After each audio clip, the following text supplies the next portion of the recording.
this episode, we're going to talk about New Year's resolutions. It's that time of year, everybody, where we've all just got to try and improve. We've got to try and grow. Some people have tried it so many times and they've realised that they can't grow, that their addictions are too difficult to break.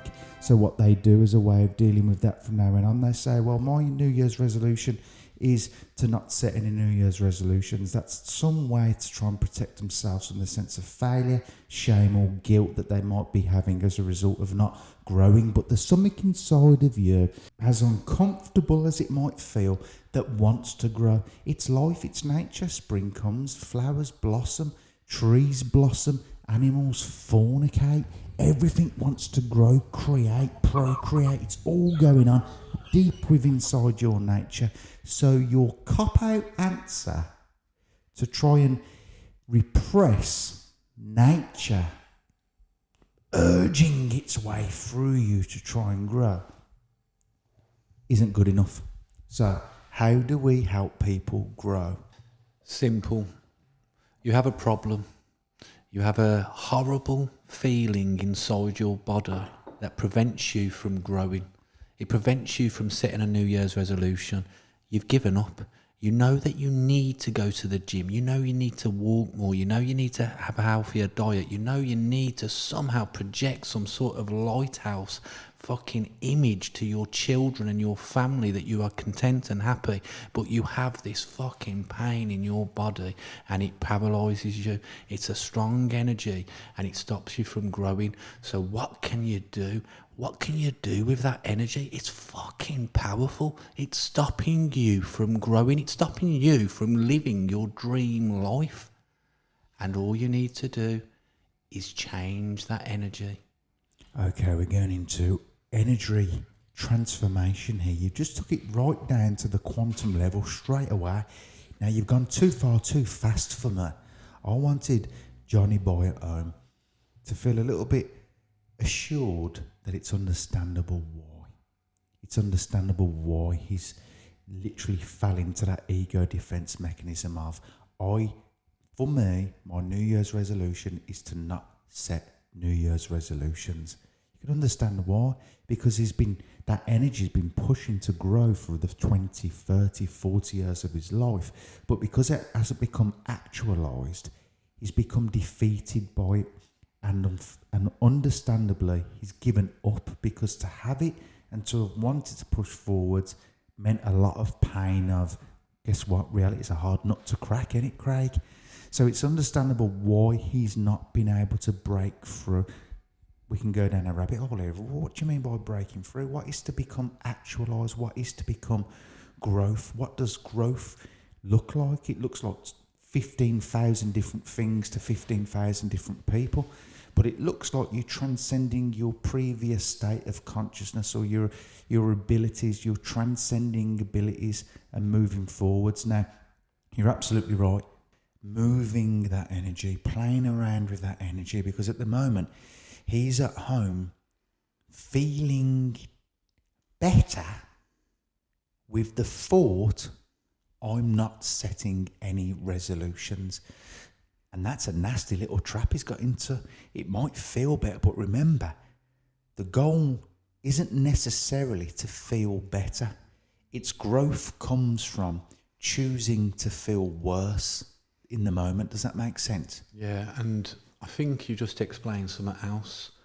He doesn't set the New Year's resolution because if he has no goal, he cannot fail.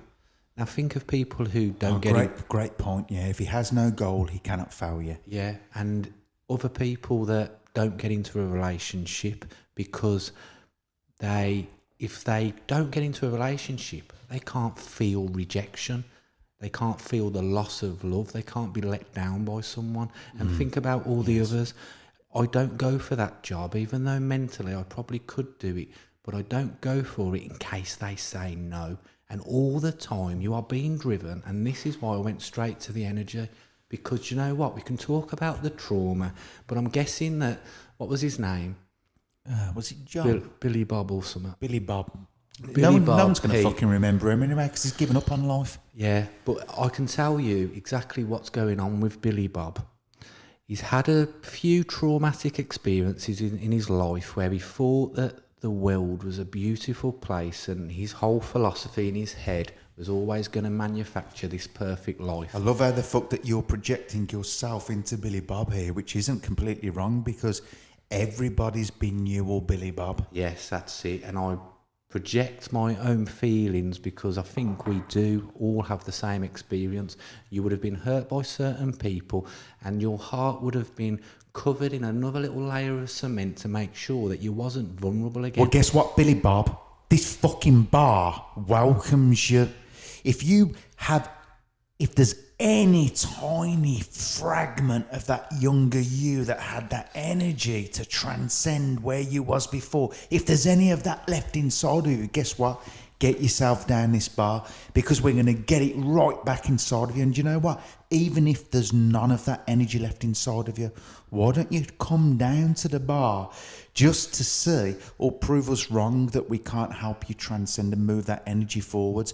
At the end of the day, Bob, what have you got to fucking lose? Because life's going to be a grey fucking shitty picture for the rest of your life, and maybe that's exactly what you want, because it's better to be grey and shitty than it is dead in some way.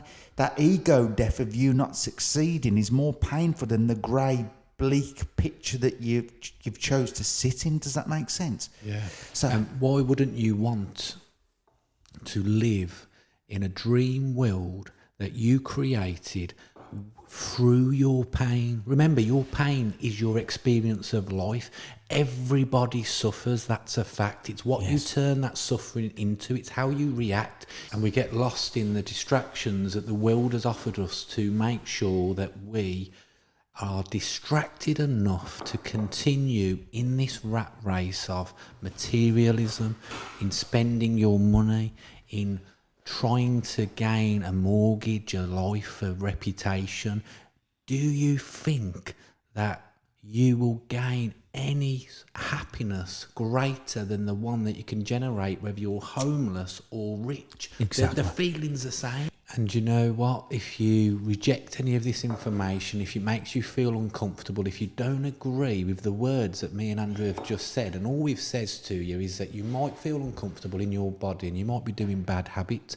Any of you out there doing bad habits?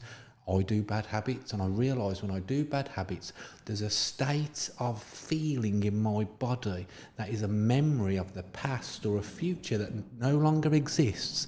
And what I need to do now is just transfer that energy to a good habit that for some reason down the line will benefit me in the future rather than become a negative trait. you know what's fascinating? Yesterday, I was with a client yesterday, right, who come to see me for OCD.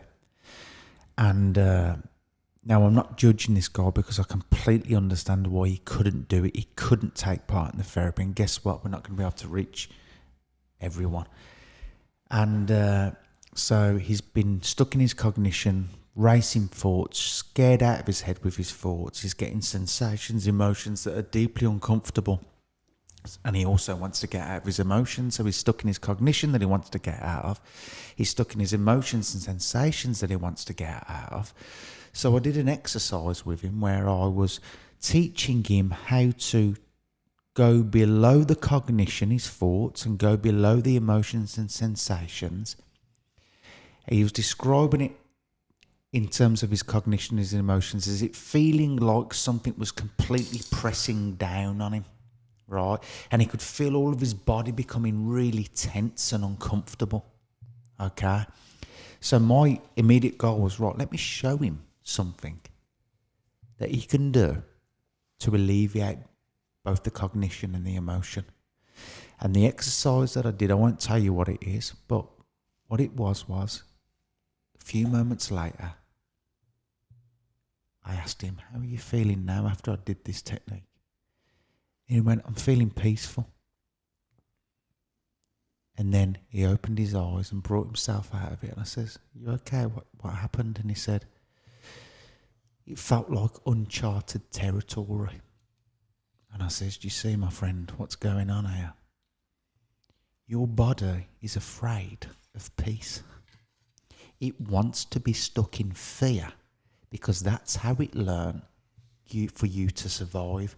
It wants to have rapid thoughts. It wants to have uncomfortable feelings because that's the survival response it's taking. As soon as you felt peace, it felt threatened by peace. Yeah, and you know what? Another way I can explain this, if you don't quite grasp the technical side of what Andrew's just said, when you take a certain drug, you basically get used to it. So if you was to eat something, the same sort of amount of salt or sugar intake every day, then you stop that, your body craves it. Now you're craving fear in a way, you're craving a feeling uncomfortable because it's all your body's ever known. And when you go to peace or some sort of contentment, I know people that can almost crumble in a loving relationship. It could be fearful to them. I can't be loved. Now it's not because that person can't love them, the partner, it's because they can't love themselves to accept that they could be that lovable. That's fucking crazy, isn't it? Yes. And that complex that they have helped them at some point in their life. Why would a person feel that they can't be unlovable? Because they're not, again, we've said it before in the podcast, they're not consciously choosing to feel unlovable.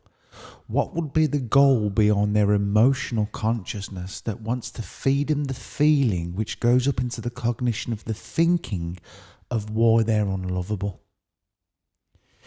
Now, the way I perceive it is at the age of 5 or 6, when they was emotionally neglected by their parents, the only defense mechanism that their incredibly intelligent unconscious had to try and help them was, it's your fault.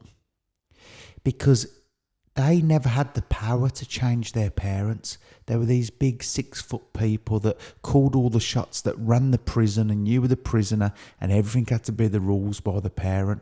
So the unconscious can't blame the parents there, because all you doing in blaming the parents is going to create more conflict with the parents. So the unconscious, the intelligence within you, unfortunate for you, which comes across as feeling really shit about yourself, wants to blame you, so that pain forces a change in your personality to try and find a way of adapting to the environment that you're in, and to hopefully lessen the disconnection or the emotional neglect that you're getting from your parents. And if to some degree it worked, that becomes the baseline part of your psyche, where you'll move from relationship to relationship to relationships, and this unconscious program that was designed as an adaptive response to an unmet need as a child lives itself out over and over and over again, and you're stuck in it like a broken fucking record. Yeah. And anybody at home that listens to that might feel somewhat under attack. You are absolutely not under attack. This you that's doing this isn't the thinking you. It's your unconscious that looks for patterns of recognition and repeats it over and over and over again to try and find you some sort of homeostasis, even if it means it's making you feel dreadful. You are not responsible for any of your suffering. There is no responsibility on your part. You have never done anything wrong. There is nothing that you could have ever have done wrong. What we're trying to do is get you to your cognition to wake up to the fact that there's nothing you could have ever have done differently, and that none of it is your own fault, so that you can move forwards in your life again. Everything about you right at the moment is a broken record, whether it's through feelings or thoughts or beliefs about yourself that are all wired, believe it or not, even though you're suffering at home right now, to protect you, to help you survive. Remember, little Emily at home that wasn't loved by mum and dad would have went upstairs and blamed herself for not being enough for mum and dad. And the motive behind that was, I can change who I am and become somebody that mum and dad loves. So Emily would have adjusted you to become a little bit more introverted, which is what mummy and daddy wanted, and less confrontational. She'd have gone downstairs and she would have got a little bit more of, well done, Emily. And then Emily's unconscious then goes, new pattern learned. You can now change your personality to fit into this environment, which then means that little Emily grows up and she's hugely introverted, but it's going directly against her nature, which is to be extroverted. She wants to be loved for who she is, not loved for who she isn't. And that's the most important thing. You have never done anything wrong. Even if you're not getting any of this, you've not even done that wrong. Keep listening to it. Let's go back to this ridiculously powerful aspect of who you are. Let's get in touch with the vulnerability of being that child that wants to walk up to mum and dad for a hug. And it has no idea at that stage of its life that it isn't enough. It just wants to hold them. Well, I think it does know it's enough. That's the thing about a child. Think about that. It is enough for a child, isn't it? A child doesn't seek assurance or reassurance. Oh yeah, it does, yeah, hugely. It doesn't. Think of it. If it didn't, it wouldn't attach to mum and dad. No, there's a certain point in its life, I would say arguably probably after the age of 3, that it starts to feel that it's rejected. But before that, it doesn't give a fuck about rejection. It doesn't even know what rejection is. No, it does. It does. I think it's wired into its genome. It's not an experienced occurrence yet. Survival of the child is dependent upon the instinct within the child to attach to mum and dad. If that child's put down with not being fully fed, it feels rejected, not from a cognitive place of I'm rejected. It feels unfulfilled in some way, and that's associated with some sense of rejection. I think, as you're saying, as you get to the age of 3, 4, 5, as its psyche's developing, its cognition's developing, then it becomes a reflective thought. But I think as a sensation or emotion, there's definitely a drive there for the child to feel that way, to protect it, because it wants it to feel that way, to force the energy of the child to gain some sort of closeness or attachment to its caregiver. Because if the child didn't give a shit, it's just increased its chances of dying. It's important for the child at a genomic level to create attachment to the parent, to give that first smile at 8 months, to actually manipulate the mum into creating an attachment to the child. It's like the universe at some grounding level wants us to survive, and it's got fuck all to do with us being aware of it in any way or thinking about what survival means. The universe itself seems to have an agenda. I want you to survive, and when you've grown up a little bit, I want you to protect the thing that I want you to survive. So I want the parent to survive so that parent can protect the child to survive. It wants survival, and we're going to a different podcast now, because for me it's like, what the fuck is that even about? Why is it? Now, when you talk about love, which this is another podcast I want to talk about at some future point. What is love? Love is that. Love is survival. It manipulates your whole body to feel a certain way, to increase the chances of you helping that child survive. It increases the chances of you feeling that way to another partner, because they will bring in resources to help that child survive. You will feel it as a lovely feeling, just like mimicking sex. Why is it that sex is so enjoyable? Why is it that you reach your highest state of pleasure during sex? Because the universe has an agenda behind that, and it fulfills its own agenda through you, through your fucking instincts and emotions. Now, it's not about, the question isn't why do we experience love? Is love real? The real question and understanding is, what the fuck is going on outside of our awareness?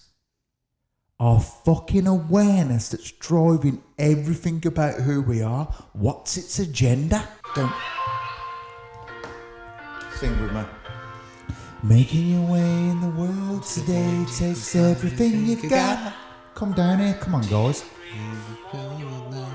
Sure would help a lot. You think there's an issue that can't be braked? We'll break it. Away. We'll break your fucking nose in here. Boom! We've just broke you bitches. And they're always glad you came. I don't know where that come from. We'll That be was- glad if you come. Do you know what? that Because was we nasty. fucking want the best for you. Because we want the best for ourselves. And we are you. You are we. Knows your name. People are all the same. You know what? My mum and dad were all the same. And now they're dead. It's meant to be suicidal. So close to Christmas. So normal for Christmas, isn't it? Suicide. Definitely. And let's not make fun of that. God bless you, everybody.